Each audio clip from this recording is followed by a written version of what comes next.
Bismillahirrahmanirrahim. Assalamualaikum warahmatullahi wabarakatuh.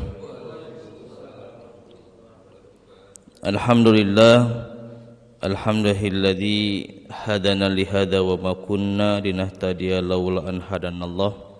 Asyhadu an la ilaha illallah wahdahu la syarikalah wa asyhadu anna Muhammadan abduhu wa rasuluhu alladzi la nabiyya ba'dah. Allahumma barik lana fi Rajaban wa Sya'ban wa balighna Ramadan. Bapak dan Ibu sekalian, jamaah salat subuh Masjid Al-Muhajirin rahimakumullah. Alhamdulillah, marilah kita senantiasa memanjatkan puji yang sejati dan puja yang sempurna kepada Allah Subhanahu wa taala, bahwasannya tidak terasa di akhir penghujung bulan Rajab ya, dan juga di akhir penghujung bulan Februari kita masih diberikan keluangan, kita masih diberikan keleluasaan, kita masih diberikan kesehatan, kekuatan, dan yang penting dari itu semua adalah Allah anugerahkan kepada kita keistiqomahan untuk senantiasa hadir di tempat-tempat terbaik, hadir di majelis-majelis yang terbaik, yang mudah-mudahan itu semua menjadi wasilah Allah memberikan kepada kita keberkahannya insyaallah. Salat dan salam semoga tercurah limpahkan kepada Nabi kita, kedua hasanah kita Rasulullah Muhammad sallallahu alaihi wasallam.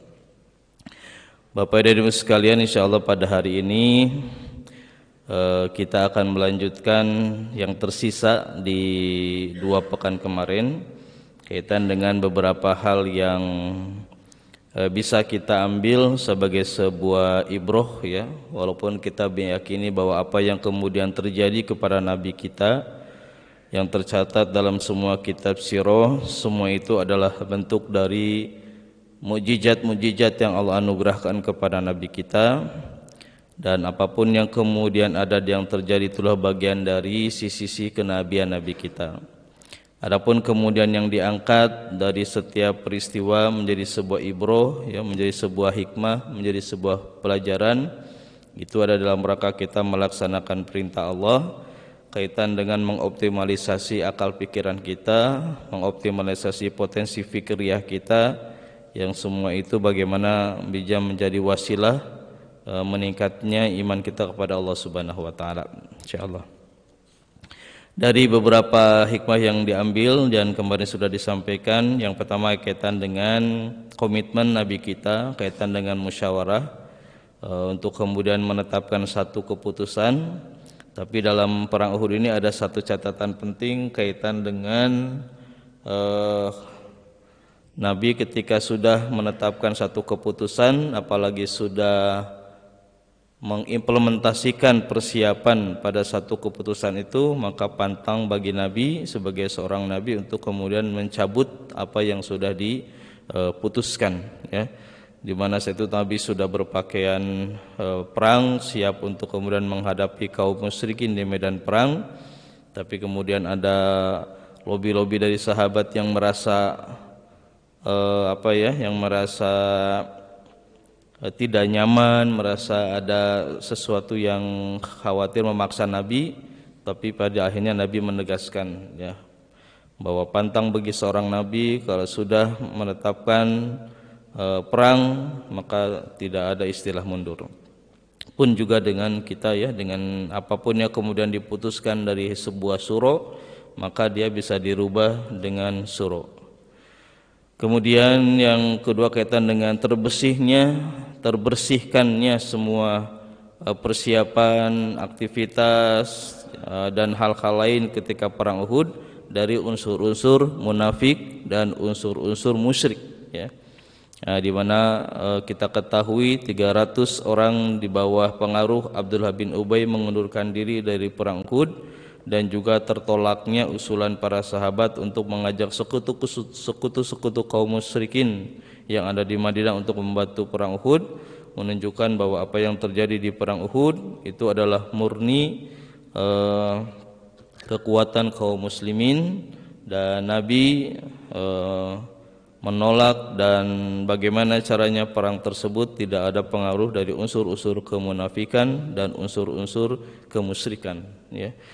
Dan ini mempertegas kepada kita untuk sesuatu yang penting, untuk sesuatu yang urgen, untuk sesuatu yang itu mendatangkan kemaslahatan bagi masyarakat, maka bagaimana caranya kedua unsur itu tidak ada di dalamnya, baik dalam konteks fisik kehadirannya maupun dalam konteks pemikiran, ya.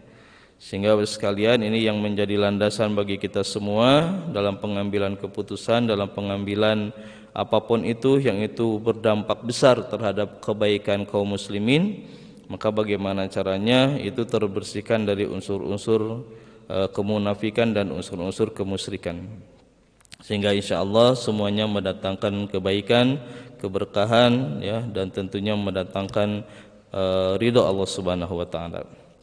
Kemudian juga kaitan dengan keterlibatan anak-anak di bawah usia 15 tahun, ya, yang tertampilkan dari dua anak, ya, Samurah bin Jundab dan Rafi bin Kudaij, itu menunjukkan bahwa selain yang menjadi motivasi mereka itu adalah keimanan dan kecintaan kepada Nabi kita, kaitan juga kecintaan dengan surga, ya, yang sudah Allah janjikan kepada orang-orang yang mendapatkan mati syahid dalam setiap peperangan, tapi juga menunjukkan satu kaidah penting kaitan dengan regenerasi, kaitan dengan kaderisasi, kaitan dengan bahwa dakwah saat itu menyentuh semua level masyarakat yang ada. Tidak hanya dalam konteks orang tua, dewasa, remaja, hatta anak-anak sekalipun di Madinah saat itu sudah mendapatkan nilai-nilai keislaman, sudah mendapatkan nilai-nilai kebaikan dalam setiap dakwah Nabi, sehingga setiap momentum yang ada, yang kemudian itu ada tuntutan berpartisipasi, itu yang menjadi landasan adalah karena keimanan dan kecintaan kepada Nabi dan kepada Islam. Oleh sebab itu setiap tuduhan miring, setiap pendapat yang tentunya itu bermula dari kebencian dan fobi terhadap Islam, maka menjadi tertolak adanya, disebabkan karena Nabi beserta sahabat sudah menampilkan satu proses dalam islamisasi di kota Madinah, yang semua itu muncul disebabkan tadi karena hal-hal yang kaitan dengan keimanan dan kecintaan, ya. Di samping juga kita mendapati bahwa bagaimana mereka juga adalah anak-anak yang mempersiapkan dirinya layak untuk mendapatkan kesempatan mati syahid, dan mereka bekerja, mereka mempersiapkan, mereka memantaskan, ya, dan mereka meningkatkan skill kemampuannya sesuai dengan yang dibutuhkan saat itu, ya. Oleh sebab itu Bapak sekalian, di sini sangat tergambar jelas bagaimana tarbiyah auladiyah, ya, tarbiyah syahsiyah, tarbiyah masyarakat yang ada di Madinah saat itu sudah ada di dalam tahapan-tahapan yang benar, ya, sehingga menghasilkan satu output yang itu juga positif. Kemudian selanjutnya kaitan dengan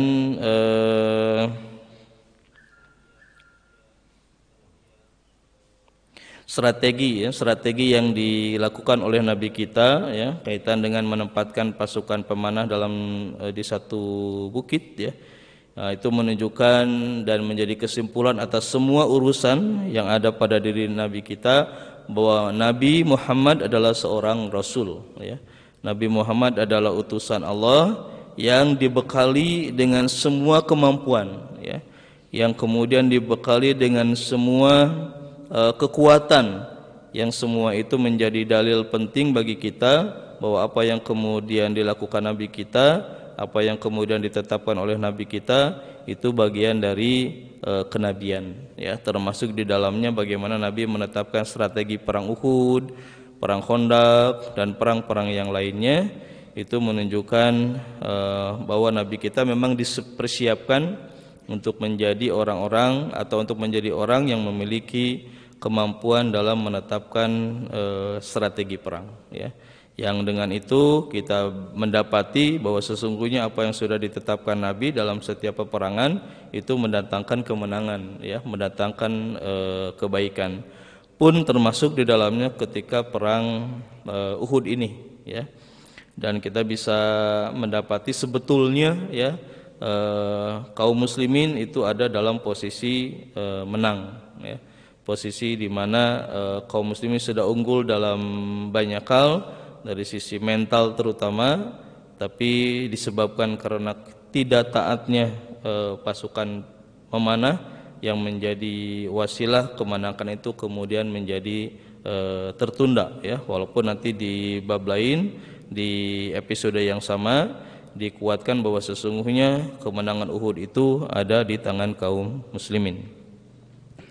Kemudian selanjutnya adalah apa yang ditampilkan oleh Abu Dujanah, ya. Abu Dujanah ini orang yang mengambil pedang Nabi, ya. Jadi ketika Nabi menawarkan kepada sahabat siapa yang mau memegang pedang ini dan kemudian berperang di perang Uhud, Abu Dujanah yang kemudian mengambilnya, dan setelah itu dia berjalan-jalan di sekeliling para sahabat dengan cara-cara yang menurut situasi biasa itu congkak, itu sombong, ya. Sampai kemudian Nabi mengatakan bahwa apa yang dilakukan Abu Dujanah, gaya berjalan dan yang lain, itu adalah gaya yang yang Allah tidak sukai, yang Allah murkai, kecuali di situasi-situasi seperti ini, kecuali di tempat-tempat yang kita akan lakukan aktivitas saat ini, yaitu dalam peperangan. Jadi sekalian, apa yang dilakukan oleh Abu Dujanah itu adalah sesuatu yang diperkenankan, ya, ketika situasi dalam keadaan peperangan, ya. Sikap sombong yang dalam situasi biasa itu dikategorikan tidak baik, itu menjadi baik ketika ada di situasi peperangan, ya.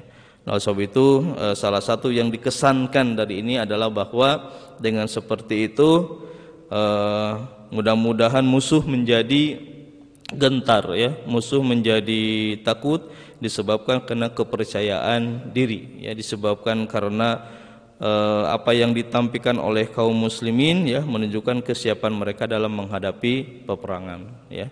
Nah, oleh sebab itu tentunya kita diajarkan kaitan dengan situasi dan kondisi saat dimana kita boleh melakukan hal-hal itu dan saat dimana kita tidak diperkenankan melakukan itu, ya. Nah, tapi kenapa ini kemudian diangkat menjadi satu hikmah penting, yaitu kaitan dengan bahwa kita harus memantaskan dan melakukan itu, ya, kita ketika berhadapan dengan musuh-musuh Allah, ya, yang sudah jelas kita akan berhadapan dengan mereka. Nah, sehingga dari satu sisi, ya, mentalitas kita menjadi kuat, ya, dan dampak dari mental yang kuat itulah yang akan mengeluarkan semua potensi dan kemampuan yang ada, ya. Nah, kalau kita lihat, ya, Bapak Ibu sekalian nonton film-film kolosal perang dan yang lainnya, nah, itu pasti itu ada, ya, sebelum berperang itu ada show of force, ya, kemudian show of psikologis dan segala macamnya, ya, di mana mereka ingin menyentuhkan mental musuh hanya dengan gestur, hanya dengan body language, ya. Dan itu memang kadang berhasil, ya.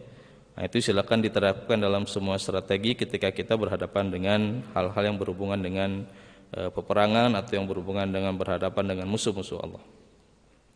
Kemudian juga di sini sampaikan kaitan dengan keberlangsungan perang Uhud, ya.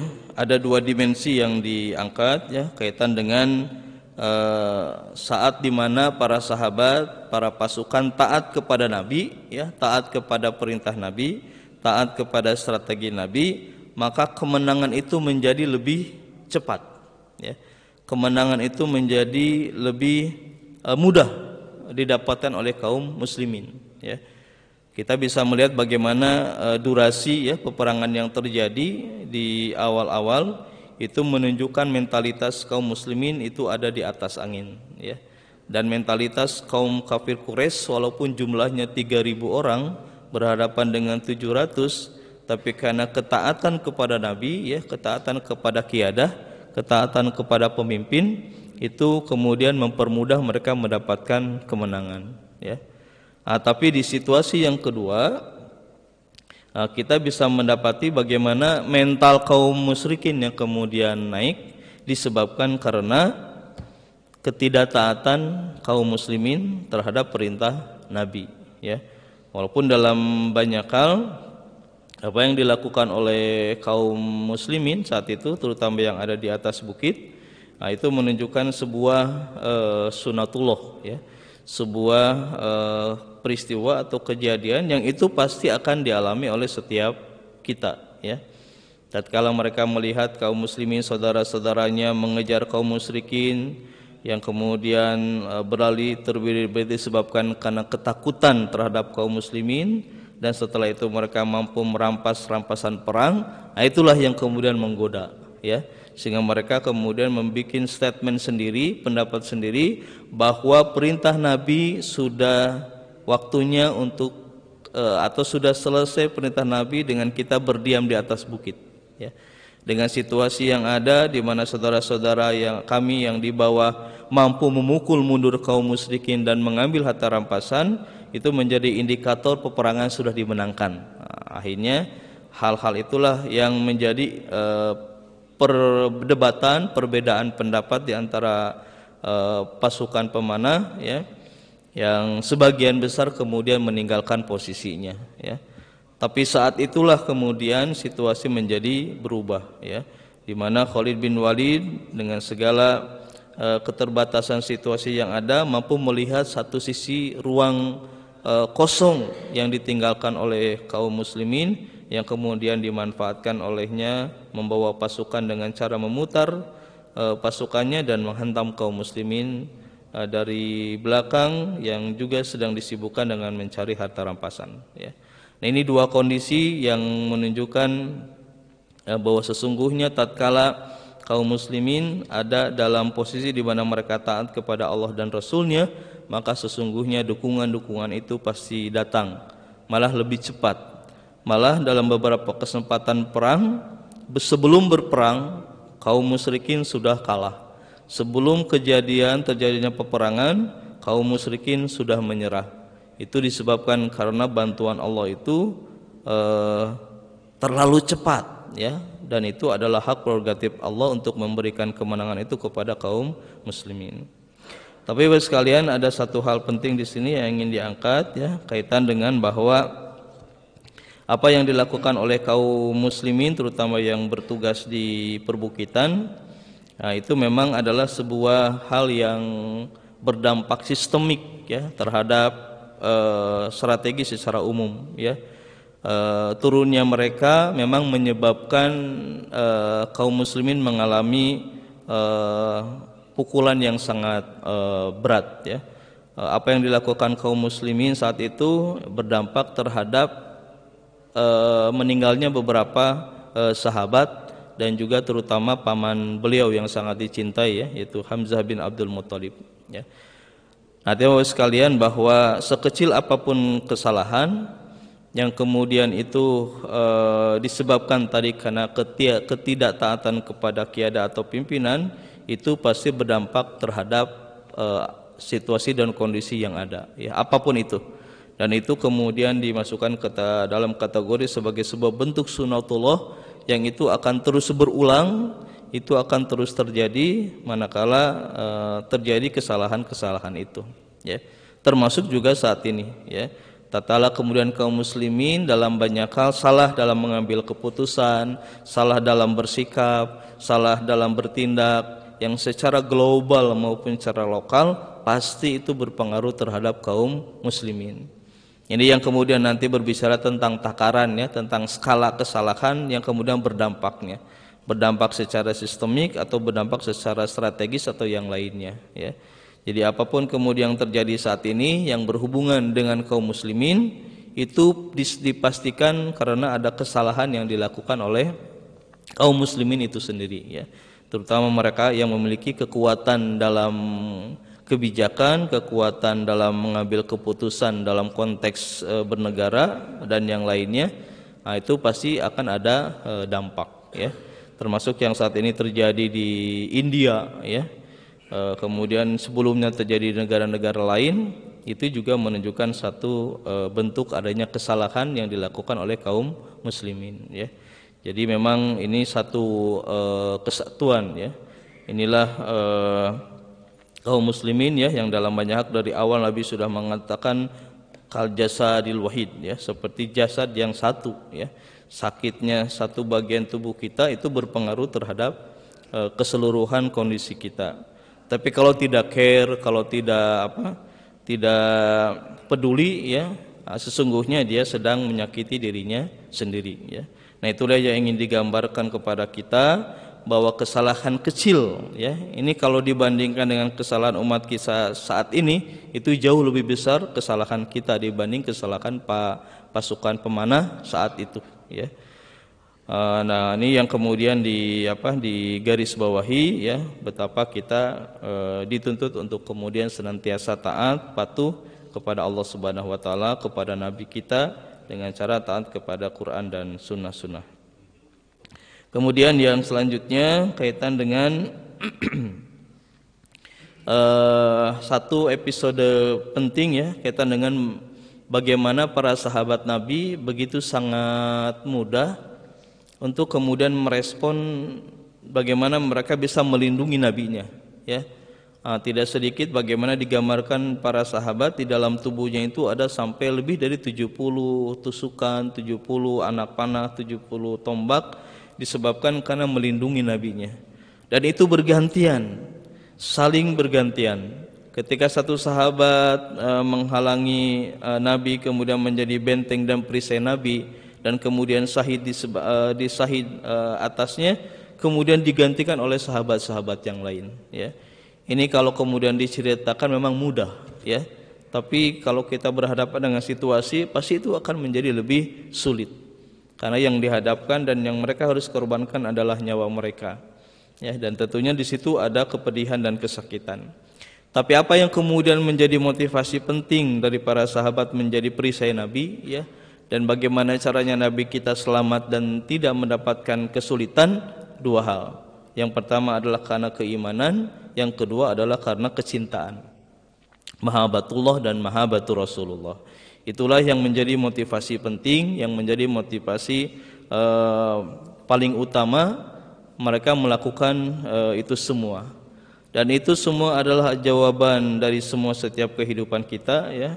Tatkala kita berhadapan dengan apapun itu yang kemudian disandarkan kepada keimanan dan kecintaan kepada Nabi, maka hal yang tidak masuk akal, hal-hal yang barangkali di luar nalar dan yang lainnya, maka itu memungkinkan untuk kemudian terjadi, ya. Karena dalam beberapa hal sekalian ada satu ini, ya, ya, kisah di antara itu bagaimana seorang Sa'ad bin Rabi, ya, ketika Nabi bertanya kepada sahabat, "Wahai sahabat, di mana Sa'ad bin Rabi? Apakah dia masih hidup atau sudah meninggal?" Artinya banyak sahabat yang mencari Sa'ad, kemudian ditemukanlah Sa'ad, ya. Sampai kemudian dia berkatakan, "Wahai Sa'ad, Nabi menanyakan dirimu, apa kabar dirimu? Apakah sudah meninggal atau masih hidup atau sudah meninggal?" Kemudian Sa'ad mengatakan, "Sampaikan kepada nabiku, aku sudah mati.